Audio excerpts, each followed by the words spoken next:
ये वाक़या मैंने अपने मौलाना का कई जगहों पे सुनाया। तज़क्कुर इसलिए ज़रूरी है ताकि आपके दिलों में ईमान ताज़ा हो जाए।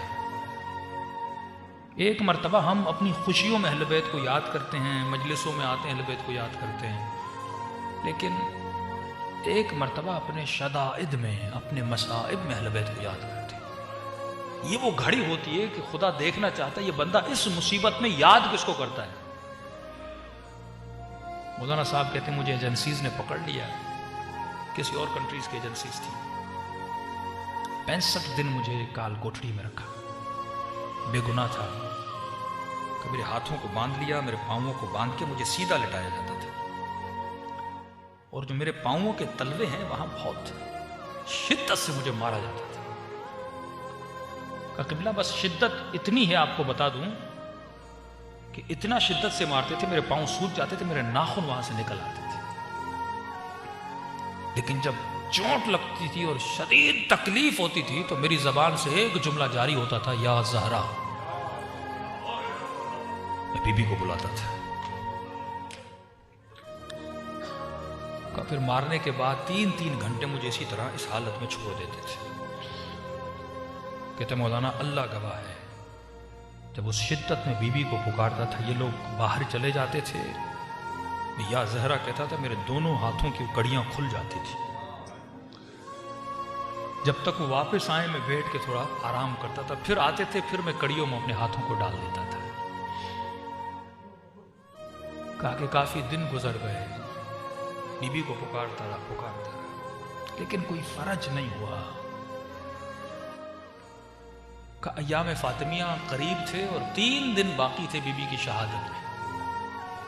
मैं अपनी काल कोठरी में बैठ कर रो रहा था और कह रहा था, सैयदा इतनी मुसीबत में मैंने आपको इतना बुलाया, अगर आपकी शहादत के दिन से पहले मैं आजाद हो गया तो मुझे यकीन हो जाएगा मैं आपका ही शिया हूं और आप मुझसे राजी हो।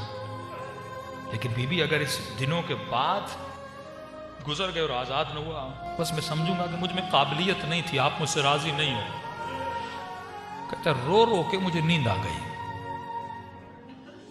एक अजीब ख्वाब देखता हूं कि मैं एक जहाज में हूं और एयरपोर्ट पे उतरता हूं। एक बंदा मुझे रिसीव करने आता है, अपने घर ले जाता है, बिस्तर पे सुलाता है, एसी ऑन करता है। एक सफर का मंजर देखता हूं ख्वाब के आलम में। नींद से उठता हूं, सोच ही रहा था कि ये मैंने क्या देखा है, कहां जा रहा था, किस जहाज से उतर रहा था। कहते इतने में जो छोटी सी काल कोठरी थी उसकी दीवार पर मैंने मुड़ के देखा, दुनिया की खूबसूरत तरीन हैंड राइटिंग में कुछ लिखा हुआ था। का क़िबला 25 साल गुजर गए, आज तक मैंने ऐसी हैंड राइटिंग फिर नहीं देखी। लिखा हुआ था, बिस्मिल्लाहिर्रहमानिर्रहीम। जो भी इस काल कोठरी से निकलना चाहता है, बचना चाहता है, 540 या 35 मरतबा ये दुआ पढ़े, शफा मिल जाएगी।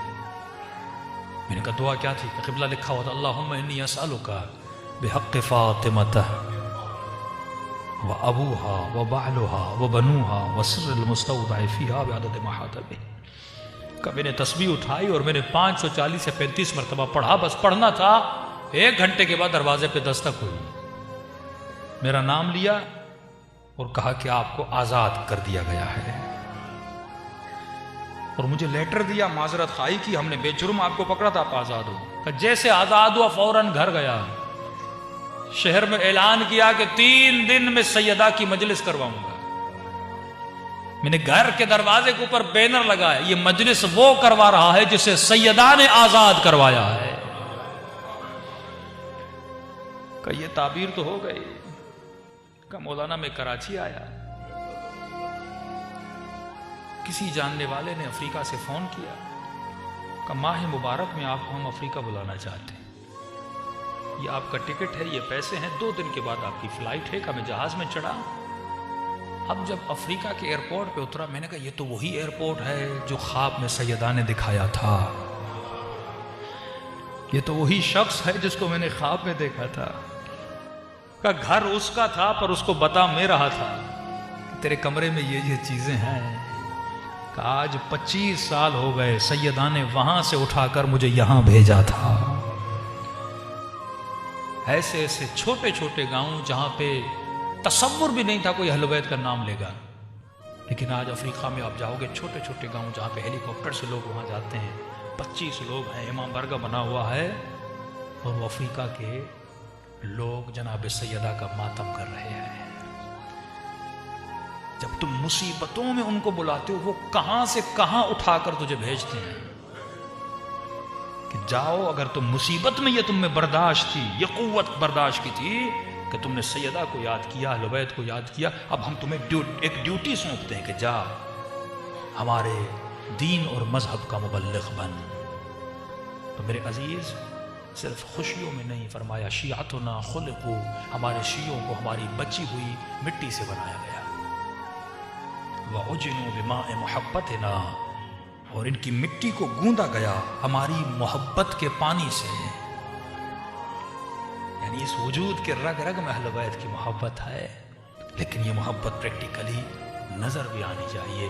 तो जब भी मुसीबतों में गिरफ्तार हो जाओ, तो मेरे अजीज जनाब सैयदा को आवाज